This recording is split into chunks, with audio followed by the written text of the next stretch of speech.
Good morning, students. This is Seema Gaur from Srimati LPSAVANI VIDHYABHAVAN, and we are going to continue our chapter number 6, Effects of the British Rule in India. In the last session, we have learned that what were the effects on the peasants and agriculture during the British rule and on the social life of the people of India. In this session, we are going to learn about the destruction of Indian trade and industries.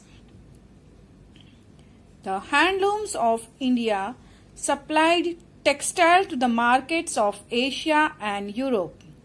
The traders from the European countries used to come to India to purchase commodities.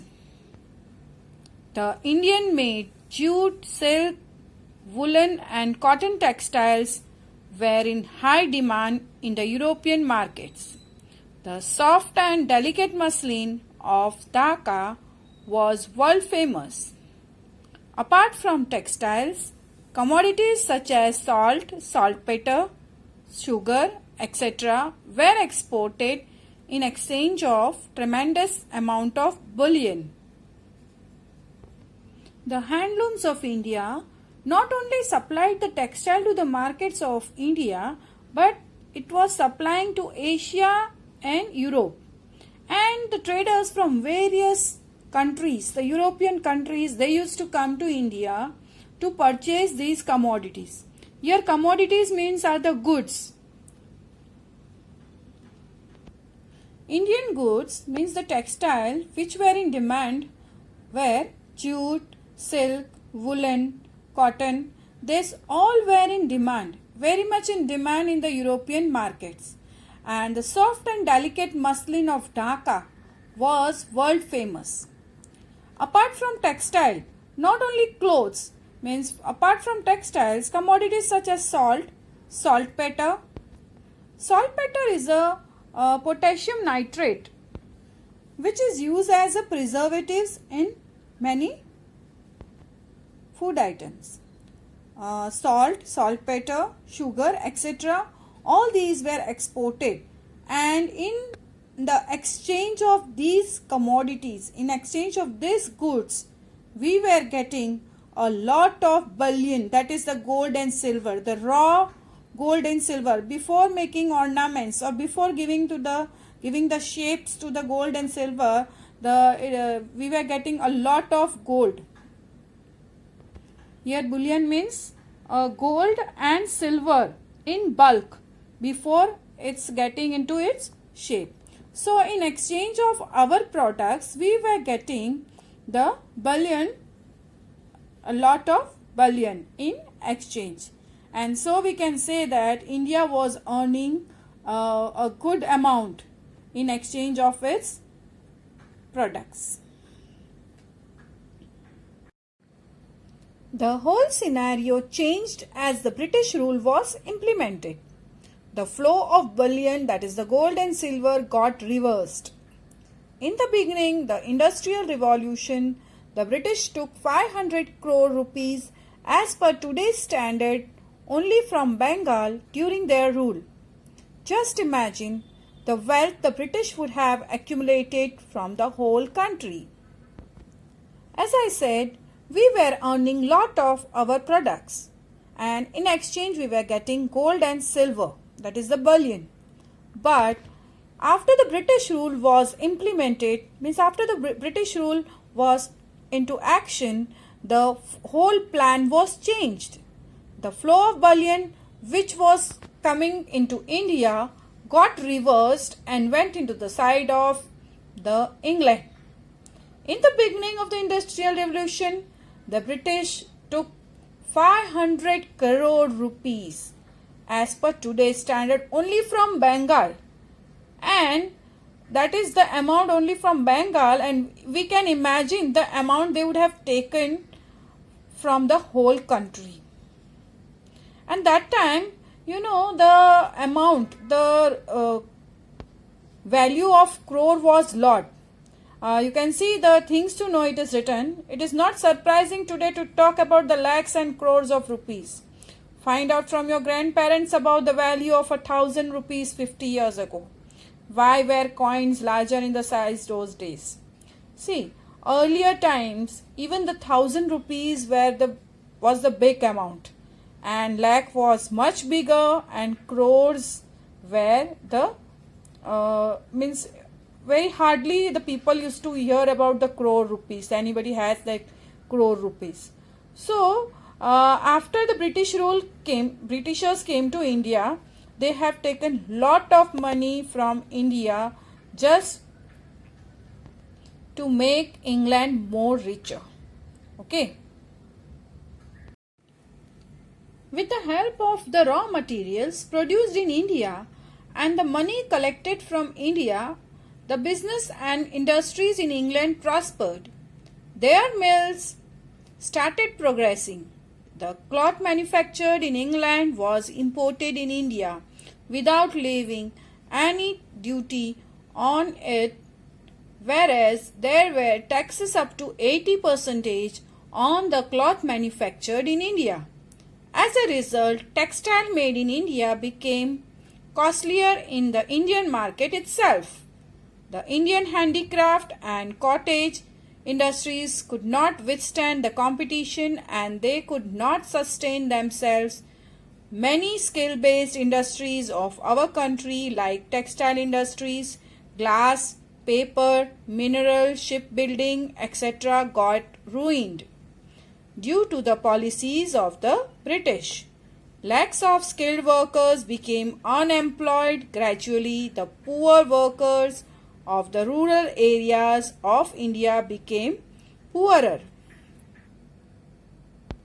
After collecting the money from Bengal and different parts of India, and with the help of our Indian raw materials, the textile industries in England prospered. It started progressing. It started working very nicely with the help of raw material and money collected from India. And now the cloth which was manufactured in India was again imported in India without charging any duty, that is the taxes, without charging any taxes. And there were charges, 80% of taxes charged on the clothes which were manufactured in India itself. So there was no tax on the goods which were imported in India, and on the local product, means the product which were produced in India, on there 80% of taxes were charged. As a result, what happened? The textile made in India became more costlier, and the Indian textile mill could not stand in the competition with the imported goods, the goods which were coming from England. This policy of British affected our skill-based industries like textile industries, glass industries, paper, minerals, and the shipbuilding industries, and they all got ruined. All these industries started damaging. They got all ruined due to the policies of the British. And lakhs of skilled workers. You can see the picture. The skilled workers are sitting without work. Here the picture is there.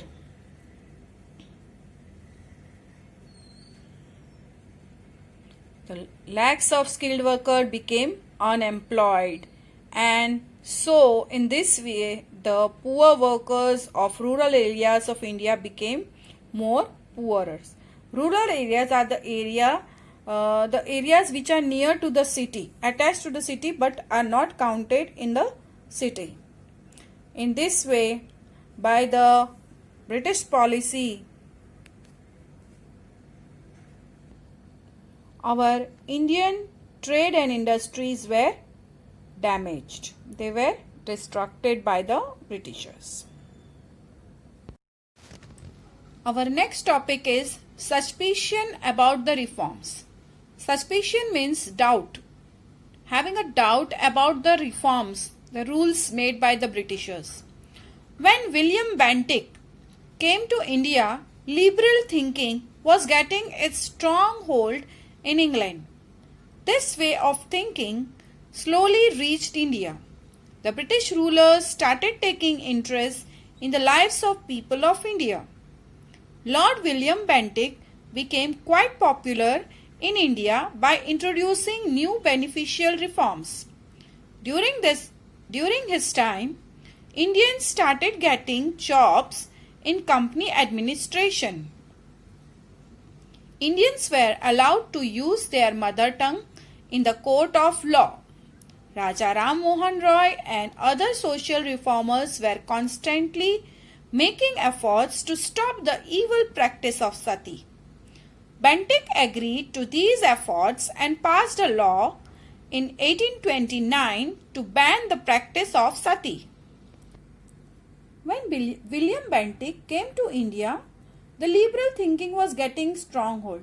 Means there was a thinking of humanism. The people were thinking, started respecting the feelings of others.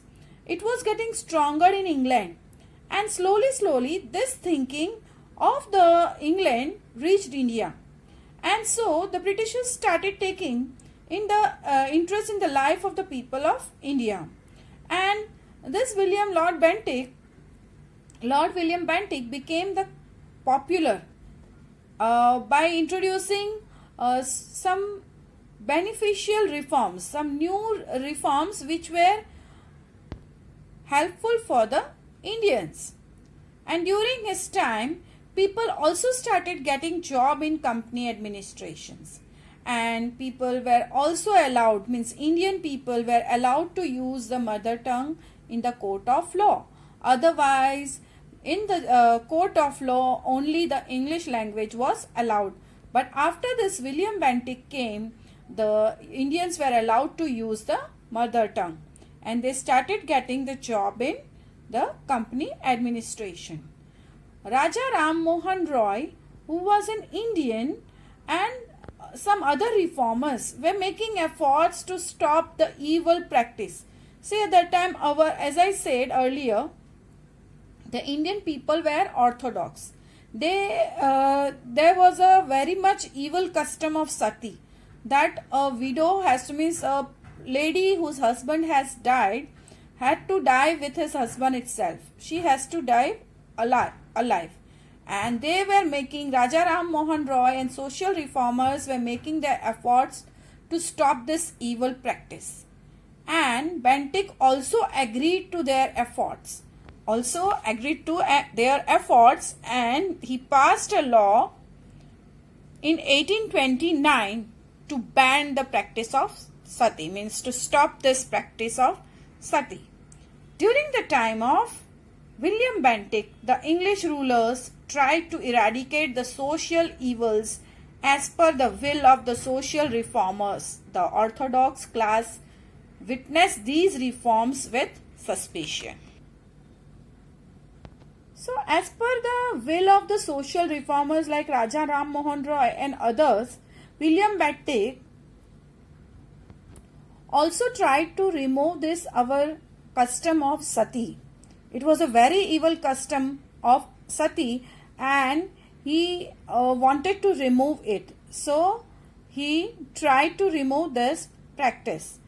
But some orthodox people, the people with the conservative thoughts, they thought that these reforms were not proper. They doubted on the reforms of Lord William Bentinck. The company had passed a resolution to spend 1 lakh rupees every year on education, but it was not implemented. Finally, an education committee was formed during the time of Bentinck. In the year 1834, Lord Macaulay thought of introducing English education in India. However, the educational method advocated by Macaulay could not benefit the youth. Indians lost the advantage of acquiring the ancient knowledge and skills developed by their ancestors. The method of British education system was opposed by a number of intellectuals, and Mahatma Gandhi called it as to give millions a knowledge of English is to enslave them. That by receiving English education, we have enslaved the nation. Later, 3 universities were established in 1857.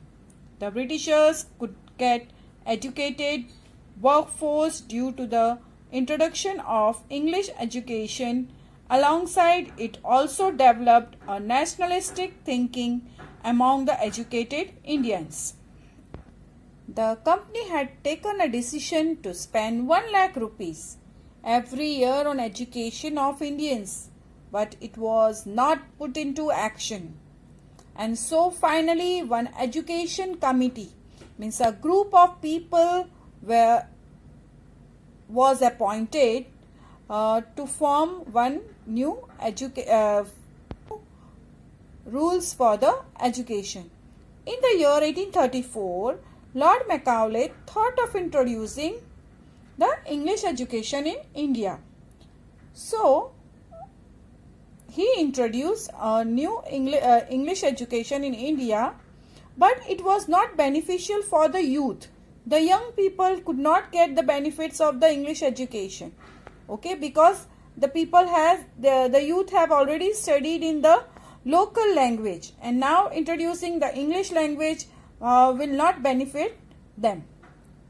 The small kids, the small children got the benefit of the English education. So now the Indian lost the advantage of getting the knowledge of their skills developed by their ancestors, the knowledge which was given by their forefathers, and all was being taken away from the Indians, and people started taking the English education. The methods of the British education was opposed by many intelligent people like Mahatma Gandhi told that to give millions the knowledge of English is to enslave them.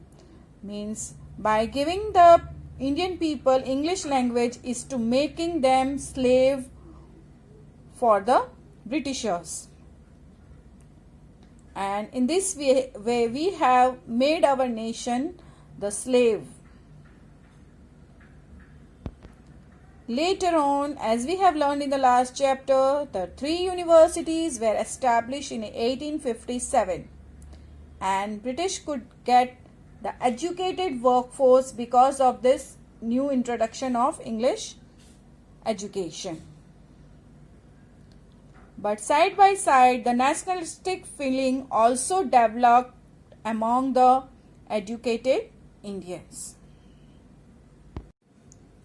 Many machines were invented to facilitate the industries, transport and communication. Considering the convenience in running administration and strategic importance for the military, the Britishers introduced the railways in India. Many new machines were introduced for the smooth running of the industries and the transport and the communication. As we have learned in the last chapter, the railway line was introduced, the postal system for the communication, and for the convenience in the administration and strategic importance. Now here, what is strategic importance? The importance which is planned, that is a master plan for the goal which is to be achieved after a long period of time. So that's the master plan. Considering the convenience in running the administration for a long period of time and importance for the military, the Britishers also introduced railways in India. As we have learned in the last chapter, they introduced these things for their benefits. But the Indians were also got the benefits later on. Like the first railway line in India started between the Bombay and Thane in the year 1853. It was for the easy administration. Okay. In order to maintain the effective control on the country and to exchange messages with the neighboring territories, Modern methods of post and telegraph were introduced in India in 1854. Printing press and circulation of newspapers grew alongside. These reforms were actually for the convenience of the British rule in India, but it turned out to be a blessing in disguise for the growth of nationalism in India. The class that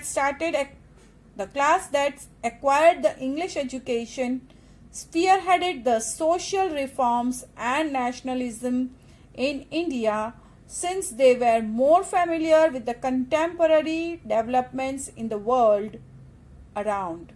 The post and telegraph brought people closer. The Britishers wanted to maintain their control over the country, and to exchange the messages with the neighboring territories, with the neighboring countries. The modern methods of post and telegraph were introduced in 1854.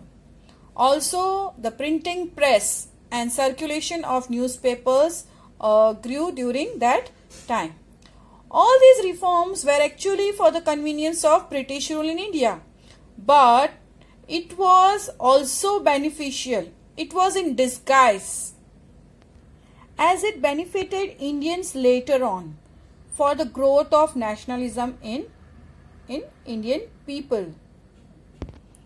The class that acquired English education means the people who got the English education which was introduced by Britishers.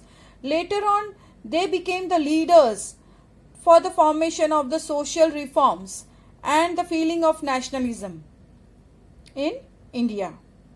And they were more familiar with the contemporary development, the development which was taking on in the world during that time. And the post and telegraph brought the people closer, and they were able to contact each other and exchange their messages easier by the introduction of post and telegraph. In this way, some of the reforms or the inventions done by the Britishers for their convenience later on started benefiting the Indian people also.